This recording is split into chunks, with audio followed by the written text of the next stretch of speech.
Hello teacher, hello everyone. Today my group will give presentation based on New Zealand. My name is Chang and my group members are Dehua, Zhang Yu, Yawen and Zhang Yu. This is an agenda for today's presentation. We analyzed New Zealand in the aspects of FDI, employment, patent, and economic growth. Then look into the bigger picture, which is the goals and what challenges that New Zealand is facing to achieving its goals. So first, let's look at the foreign direct investment in New Zealand according to the data from the World Bank.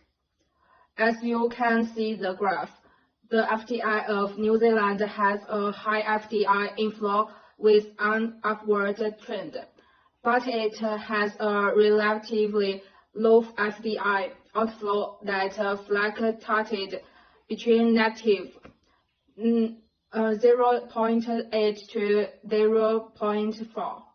To improve, now let's talk about the employment in New Zealand. As you can see the graph at the left-hand side, the unemployment rate shows a downward trend for the past 10 years, and according to the last data, the employment rate was 3.6% in the June 2023 quarter, even lower. New Zealand's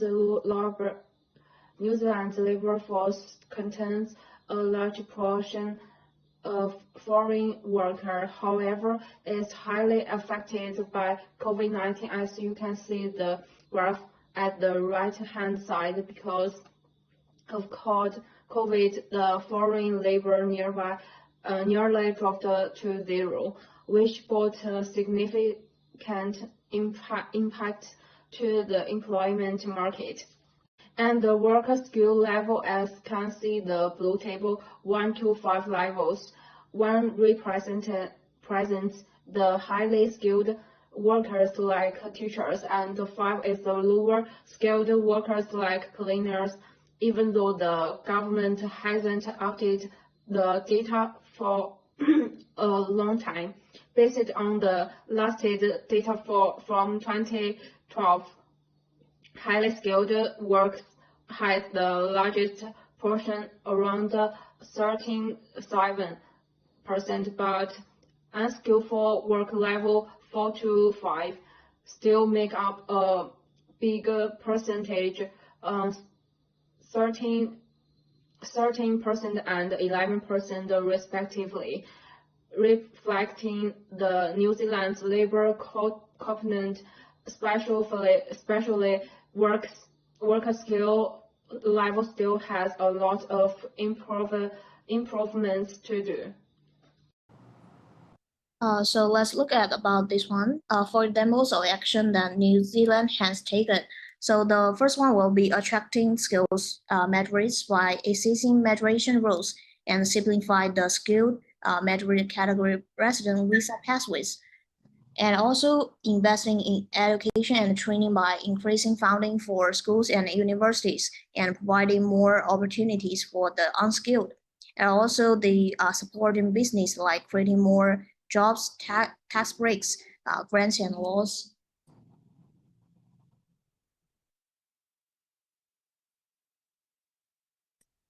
Let's dive in the pattern of application in New Zealand. Let's look at the first graph. Overall, the number of patent applications in New Zealand shows a slightly decreased trend, and the number has shown a quick drop in recent years from 2019, comparing to previous years. In total, it ranked in the world. On the other hand, the trademark plus counted in application overall shows a rising trend and ranked 48 in the world. Lastly, the design count in application fluctuated in the past 10 years and ranked 40 in the world.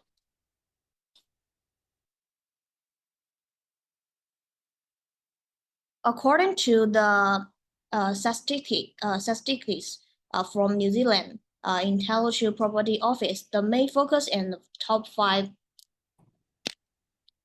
patent clauses in New Zealand or fixed constructions.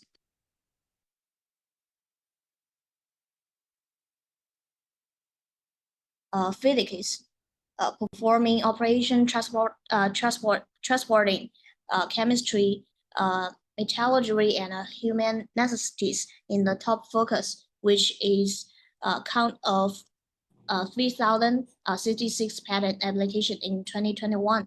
The Patents Act 2013 has been implemented to protect people's rights and interests.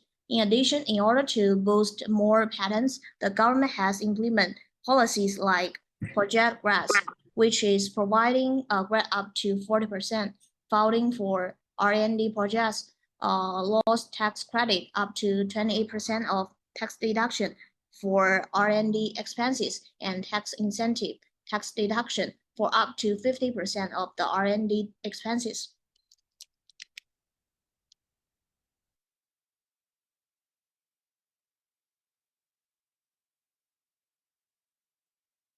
So, as for the New Zealand has an open economy, as can see the statistics, it has sustainable manufacturing and service sectors, complementing a highly efficient agriculture sector. Exports of goods and service account for around 1/3 of real expenditure GDP.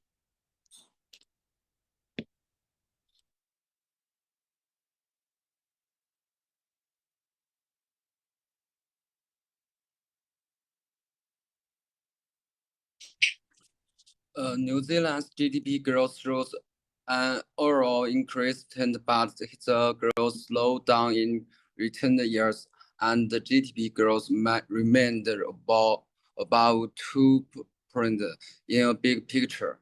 The GDP growth rate displays a negative growth in year 2020, the outbreak of COVID-19, but recovered quickly. Along with the GDP growth, New Zealand's GDP per capita has been strong and shows a consistent rising trend overall. It hits 48,781.03 USD and ranked 21st of the world in 2023. Next page, please.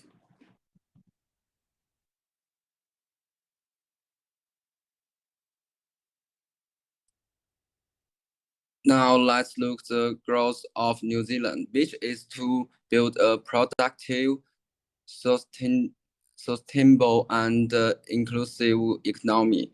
In the aspect of grow and share, New Zealand's prosperity support sterling and sustainable regions transition to a clean, green, and carbon neutral country, and deliberately responsible government with a broader means of success. To achieve its growth, the government has implemented service initiatives and strategies like greenhouse strategy by allocating up to $100 million over 10 years from budget 2023 for 100 consumer rebate target to subtract regional just transition outcomes, providing funding in the 4 largest sectors committed in 2020 real. $533.4 million, fostering $437.3 million, tourism $300 $17.6 million, rose $244.9 million. Next page.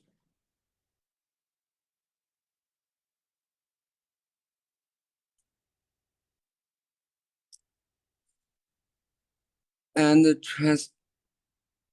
transiting to a low emission economy, a total of $16.5 million or 10 years ending in June 2019 was provided by the New Zealand government to the Global Research Alliance on GRA. Budget 2019 provided a future $8.5 million to the GRA to develop better land use, transform housing market to unlock productivity growth and make house more affordable by overcoming the shortage of housing and fostering capital investment towards more productive areas of our economy and make sure a productive building and construction sector producing safe house and durable homes and buildings and so on.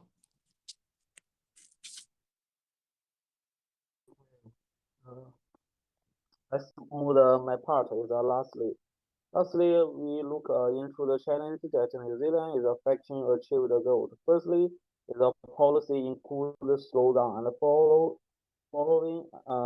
the strong pandemic recovery is a manager for the pandemic. New Zealand is a recovery faster than the most other advanced economy. This is a support activity and together with government with physical and monetary support and resulting in the strong investment and provide consumption basket is come at the cost over handling capitally contrast by the labor movement during the border closure and disruption in the global supply chain. Follow the significant monetary policy, the economy is now slowing, but a significant and persistent labor market contract and large positive output gap had kept inflation high. Labor market condition demand huge with record high labor force participation and historication low unemployment and underemployment rates. This has put upward pressure on the wage, particularly in the service and consumption sectors. Secondly, the current income has expanded repeatedly over the past couple years, raised 89% of the GDP in 2022. By the large output gap, strong domestic economy and fiscal policy, coupled with one of the COVID factors that would important. Also, tourist and international student arrival has been weak and only rebounding slowly. Other factors like low rate of productivity and capital intensity infrastructure, ongoing skill and shortage over the reliance on the export, the persistent inequality can also be the potential for the New Zealand achieve the goal. New Zealand's skill also has a long way to go. So this is all presentation. Thank you for your attention.